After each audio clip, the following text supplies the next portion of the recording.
طب انا دلوقتي حياتي بايظه، كل حاجه نفسي فيها بتبوظ، بقيت احس اني فاشل في كل تحدي بدخله بخسر، بحاول مفيش فايده، الناس مش بتحبني، بفضل قاعد لوحدي، غيري ما بيعملش اي حاجه وواخد كل حاجه. اعمل ايه؟ اعمل ايه؟ استغفر الله العظيم، انت لازم يعني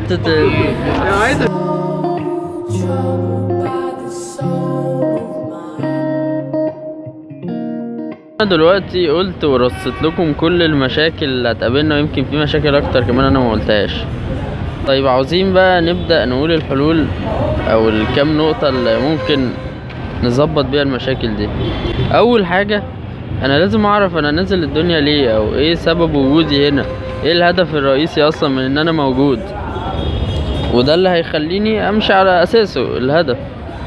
اول حاجة طبعا احنا نازلين هنا نعبد ربنا، دي اول حاجة، نعبد ربنا ونهتم بديننا. وكمان بيدخل في العبادة ايه؟ ان انا انجح، يدخل في العبادة كمان ان انا اتبسط، بيدخل في العبادة ان انا اعمل صحبة كويسة، ان انا افيد غيري، ان كل ده عبادة، ان انا ابر اهلي، ودي حاجات من المهمة جدا. طيب خلاص عرفنا اول حاجة، بعديها بقى نعمل ايه؟ بعد ما انا عرفت اصل نزولي هنا عموما، بعديها ابدأ، قبل ما ابدأ اي حاجة يعني اثق في الله مش في نفسي. يعني سيبك من اللي هيقعد يقولك لا لازم تبقى واثق من نفسك، لا لازم تبقى مش عارف، لا نفسك مش هتعمل حاجة. لو وثقت في نفسك فنفسك هتوديك في داهية، نفسك بجد هتوديك في داهية. عشان تثق في حاجة، مفيش حاجة ممكن نحط فيها ثقة غير ربنا. هو اللي خلقك، وهو اللي خلق الدنيا، وهو اللي خلق القدر، وهو اللي عارف كل حاجة، وكل حاجة ماشية بأمره. فهتثق في مين؟ أكيد هتثق في ربنا. طيب بعد ما وثقت في ربنا، لازم طبعا احسن علاقتي معاه بكل حاجة بقى. اول حاجة طبعا واهم حاجة الصلاة، دي اللي هي العهد ما بيننا وما بين ربنا. اول حاجة ان انا ما اخرهاش، وكل صلاة تبقى في ميعادها، لان دي فيها فايدة ليك على فكرة. يعني دلوقتي هما 5 صلوات، قسم اليوم 5، نظم اليوم بتاعك عشان تنظم وقتك وكده، قسمه ل5. مثلا الفجر هبدأ تمام، هبدأ حاجة، لا الظهر مثلا من الظهر هنام، بعيدا عن الناس اللي ظروف شغلها يعني بيمنعهم ان هم يناموا من الظهر، عشان نوم الظهر ده اصلا سنة، القيلولة دي. طيب ماشي، من الظهر مثلا هنام مثلا للعصر، العصر هبدأ حاجة تانية، من العصر المغرب هبدأ حاجة تانية، من العشاء هنام. لا نظم وقتك وكده، وفيها عبادة وما ينفعش نأخرها، يعني دي ما ينفعش يبقى فيها. انا ما بتكلمش عن الناس اللي ما بتصليش اصلا، دي حاجة، اللي ما بتصليش اصلا دي حاجة تانية، يعني مش عارف يعني لو ما بتصليش خالص فلازم الخطوة تبقى منك، محدش يقدر يقولك عليها حاجة. صلينا الصلوات في ميعادها، حاجة بتفرق قوي على فكرة، يمكن مش يعني الاغلب مش واخد باله منها، بس هي بتفرق بجد بالنسبة للرجالة. ودي اللي انا بحاول يعني ان انا التزم عليها. الصلاة في المسجد غير الصلاة في البيت، هتاخد الاجر بتاع الصلاة، بس لما تصلي جماعة دي حاجة اعلى بكتير. وبالنسبة للرجالة فاصلا اصل الصلاة في المسجد في الجماعة مش في البيت. يعني الصلاة في البيت دي بتاعت النساء عموما، اللي ما عليهمش حرج وما عليهمش ان هم ينزلوا المسجد. لكن المسجد معمول ليه؟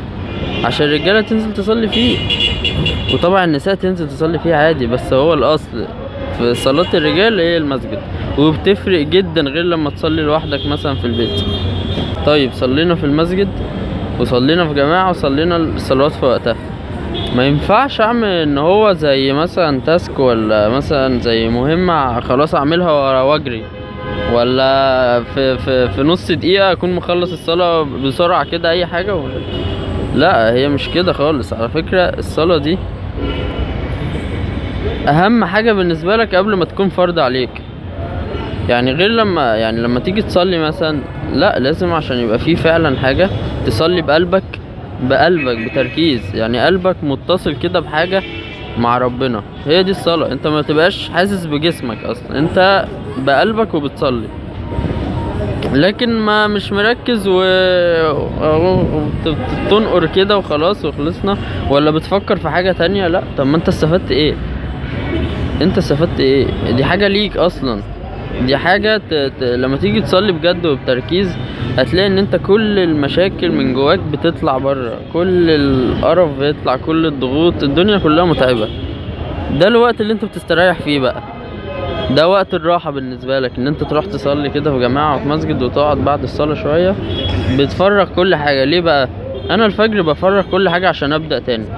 عبال ما ابدأ لحد صلاة الظهر ببقى اتمليت قرف وخنقة وكده.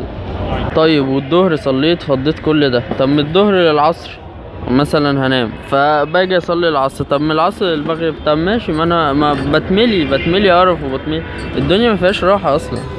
طب ما انا محتاج اوقات، فربنا عمل لك الاوقات دي عشان تبقى معاه، عشان تبقى مع ربنا، وعشان تفضي كل ده. يعني هي قبل ما تبقى فرض فهي ليك اصلا لمصلحتك انت.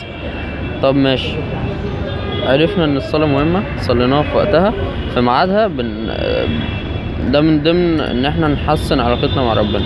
طب في حاجة كمان، القرآن يبقى ورد يومي، دي حاجة هتفرق جدا. اذكار الصباح والمساء دي مهمة جدا. طيب حسنت علاقتي مع ربنا وماشي بقى، عاوز ابدأ في حاجة، انت ما فيش حاجة عليك غير ان انت تعمل وتسعى، وليس عليك ادراك النتائج. ودي يعني دي حاجة مثلا على طول ابويا بيقولها لي، ان انا لازم اشتغل واعمل اللي عليا وماليش دعوه بالنتيجه، النتيجه دي بتاعت ربنا. انت ما دام عملت اللي عليك يبقى احسن حاجه هي اللي هتجيلك دي. طب ماشي، انا عملت اللي عليا وسعيت وعرفت الاصل، عرفت الاصل في العباده، انت مالك اصلا بالنتيجه؟ طب انا كان نفسي في حاجه وهو كان نفسه في حاجه، وربنا عارف ايه الاصلح لينا. هو انت مفيش مره انت اخترت او حبيت تختار حاجه وعرفت ان انت اختيارك كان زي الزفت؟ طب ما ممكن ربنا عارف الحتة دي، او مش ممكن، ده اكيد ربنا عارف اختيارك ده هيوديك لفين. لا بلاش، فربنا بيوديك في حتة تانية افيد جدا ليك مادام انت اشتغلت. ودي من رحمة ربنا. ربنا لو سابنا لوحدنا ومع نفسنا هنضيع بجد، لو سابنا لنفسنا فهنضيع. ماشي، عرفت النتيجة بعد اللي انا دخلت في حاجة وخلاص، عرفت النتيجة مش هي النتيجة اللي انا كنت مستنيها اوي، خلاص. من اسباب النجاح او من عوامل النجاح اصلا ان انا ارضى. اول ما ارضى يعني مش هقعد اقول انا عملت كل حاجه وبرضه الدنيا مش هتتظبط، عملت كل حاجه ومش لاقي اللي انا عاوزه. لا، انت اعمل كل حاجه، وكان فاضل لك خطوه على فكره، كان فاضل لك بعد ما تعمل كل حاجه ان انت ترضى وتقول الحمد لله، ساعتها يبقى انت وصلت. لكن اعمل كل حاجه وفي الاخر اقعد اندم، انت بتضيع كده كل اللي انت عملته. لان الرضا ده حاجة لا تتجزأ من العمل اللي انت بتعمله. يعني ما ينفعش اعمل حاجة وكويس قوي في الاخر مرضاش، لا خلاص بقى ما ترضاش براحتك. فهي دي الفكرة، ان انت لازم ترضى، وحاجة مهمة جدا. غير كده الصبر على النتيجة اللي جاتلك. انا جاتلي نتيجة برضه مش اللي انا مستنيها، لازم ارضى، وبعد ما ارضى اصبر اصبر اصبر اصبر، ان الله مع الصابرين. كل ما اصبر هلاقي حاجة تانية، لا هلاقي حاجة تانية. ايه ده؟ طب انا كنت غلطان اصلا في التفكير ده. ايه ده؟ طب انا ايه اللي خلاني ازعل مثلا على الحاجة دي؟ لا نصبر شوية، انا في حاجة لقيتها كويسة جدا، لا اصبر شوية هلاقي احسن. طيب من الحاجات المهمة كمان ان انا ما اقارنش نفسي بحد ابدا، ما اقارنش نفسي بحد. ربنا خلقنا كلنا مختلفين، وكل واحد ليه ظروفه، كل واحد ليه الاختبار بتاعه. ما اقارنش نفسي ابدا بحد، دي اول حاجة. ما اقولش هو معاه وانا معيش، معاه ربنا يبارك له، معهوش ربنا يرزقه. وادعي لنفسي طبعا قبل اي حاجه، ربنا يرزقني، ربنا يديني، ربنا يبارك لي. ما قارنش بقى اقول هو معاه كل حاجه وهو ما بيعملش، هو بيعمل. انا مين اصلا عشان احكم على حد بيعمل ولا ما بيعملش؟ غير كده انا مالي؟ معلش يعني انا مالي هو بيعمل ولا ما بيعملش؟ انا هتحسب لوحدي وهو يتحسب لوحده اصلا. طيب ما قارنش نفسي بحد اول حاجه، وما بصش لحد. تاني حاجة ما اسمعش لحد، لان انت كشخص هتقابل ناس كتير اللي يقولك انا خايف عليك، واللي يقولك انا يهمني مصلحتك، واللي يقولك الله اعلم، ممكن يكون بجد وممكن يقول لا ويكون لا، ممكن يحكي لك عن تجربته. طب انت تجربتك هتبقى غير تجربتي، او لو هي نفس التجربة فرد فعلك هيبقى غير رد فعلي. انت مثلا ربنا عاوزك تفهم حاجة من هنا، ربنا عاوزني افهم حاجة تانية. هي دي الفكرة، ما تسمعش لحد. ولو حد قالك ان انت مثلا الحاجة دي لا، بقولك انت مش هتقدر اصلا، بقولك ايه الحاجة دي انت مالكش فيها، قول له ماشي، قول له ماشي وكمل انت. شوف مع ربنا، طول ما انت مع ربنا فما تقلقش، مش هتحتاج لحد اصلا، ولا هتحتاج تشوف مين عمل ايه ده بعيد عن المشورة. المشورة مهمة طبعا من ناس اهل ثقة يعني. فلازم ان انت تكمل سعيك وما تسمعش لحد وما تسمعش للي هيحبطك، ولازم دايما تبقى جنبك ناس كلها ايجابية، كلها ايجابية. ولو جنبك ناس كلها سلبية على الاقل ابعد يعني. لو مش هتلاقي الايجابي اللي جنبك، ابعد عن السلبي وانت طلع الايجابية من عندك ووريهم النتيجة في الاخر. حاجة كمان مهمة، وهي ان انا كل حاجة بعملها تبقى النية فيها لله، ودي انا عامل فيديو لوحده هتلاقوه على القناة بإذن الله. حاجة كمان من الحاجات المهمة، ان انا لو سبت الدنيا كلها لربنا فربنا هيديني الدنيا كلها، كل اللي انا محتاجه واكتر. ويمكن مش اللي انا محتاجه اصلا، لو ده شر ليا ممكن انا ابقى محتاج حاجات بس هي شر ليا، لا يديني احسن منها ويعوضني احسن منها بكتير ويبقى خير ليا، وبرضا ربنا. اهم حاجة رضا ربنا. برضو في حاجة، وهي ان انا احب الخير للكل، احب الخير زي ما احب الخير لنفسي احبه للكل، واساعد الكل ان هو ينجح. زي برضو حوار الصدقة ده، يعني لما يبقى حد مثلا محتاج فلوس فيروح يتصدق، محتاج اكل فيروح على قد ما يقدر اللي يقدر عليه يطعم حد.